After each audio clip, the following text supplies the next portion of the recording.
Salut à tous et à toutes. Bienvenue à notre chaîne commune Santé et Vie.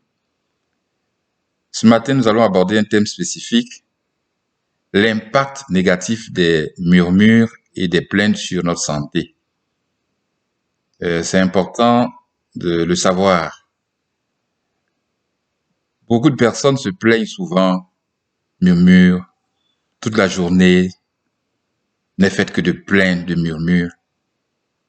Elles ne savent peut-être pas quel effet négatif cela a sur leur santé, ces personnes. Aussi, nous avons décidé d'aborder ce thème dans notre thématique santé et vie. Quelle influence négative peuvent avoir les murmures et les plaintes sur notre vie? Bien aimés, considérons la chose dans une optique biblique. Les enfants d'Israël, quand ils sortaient d'Égypte, beaucoup d'entre eux sont morts dans le désert à cause des murmures et des plaintes. Oui, nous pouvons le vérifier dans le livre de 1 Corinthiens, chapitre 10.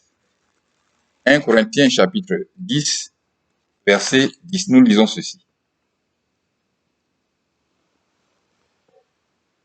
Ne murmurez point, comme murmurèrent quelques-uns d'eux qui périrent par l'exterminateur.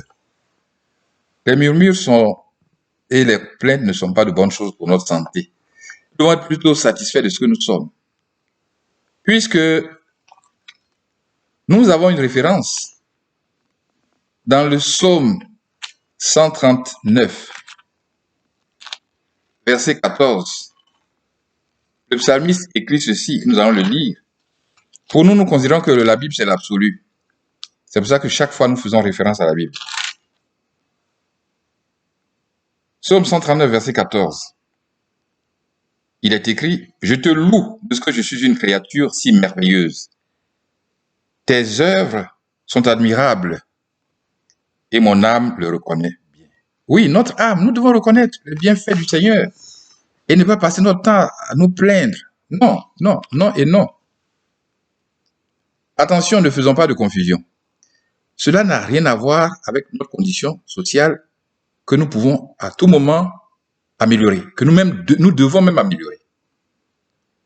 En étudiant, en travaillant dur.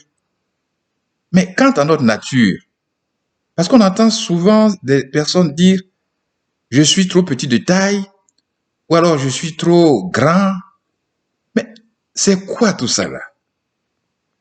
C'est quoi? De façon simple, c'est quoi? Nous devons être satisfaits de ce que nous sommes. Et 1 Timothée, chapitre 6, verset 6, dit ceci, nous allons le lire également. 1 Timothée, chapitre 6, verset 6. Nous lisons l'Écriture, qui est notre absolu. C'est en effet une grande source de gain, la piété avec le contentement. Il faut être satisfait de ce qu'on a, de ce qu'on est. Je le répète, cela n'a rien à voir avec notre condition sociale que nous devons améliorer par la grâce de Dieu. Chers amis, apprenons à être reconnaissants. Dans le livre de Colossiens au chapitre 3, Colossiens chapitre 3, verset 15, la Bible nous ordonne, ça c'est un ordre, hein? Tout ce que dit la Bible, ce sont des ordres. La Bible nous ordonne d'être reconnaissants.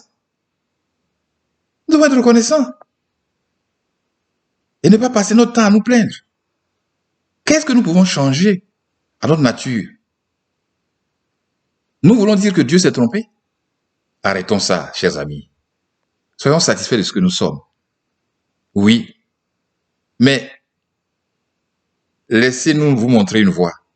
La voie de la satisfaction. C'est l'abandon dans les mains du Seigneur Jésus-Christ. C'est une repentance. Sachant que nous sommes rien, nous sommes que de pauvres pécheurs, et nous commettons notre vie au Seigneur, nous remettons notre vie au Seigneur. C'est là que commence la vraie satisfaction. En dehors de ça, nous ne pouvons pas avoir de satisfaction. En dehors de ça, nous irons de plainte en plainte. Dès que nous nous remettons totalement au Seigneur, nous acceptons notre nature d'homme. Nous reconnaissons que nous sommes rien, que nous sommes faits pour l'adorer. Alors les choses changent. Chers amis, la voie royale, c'est la nouvelle naissance.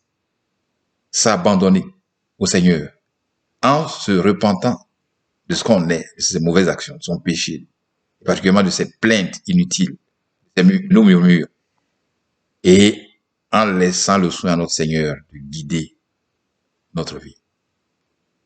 Le Seigneur Jésus, il est venu nous donner la vie, et la vie en abondance. Il ne veut pas que nous soyons dans des conditions misérables, de plainte. Si tu n'es pas reconnaissant pour ce que tu as déjà reçu, comment est-ce que tu peux espérer en avoir davantage? Faisons attention à ne pas passer notre temps à nous plaindre, mais soyons reconnaissants au Seigneur, qui est fidèle et qui veut nous bénir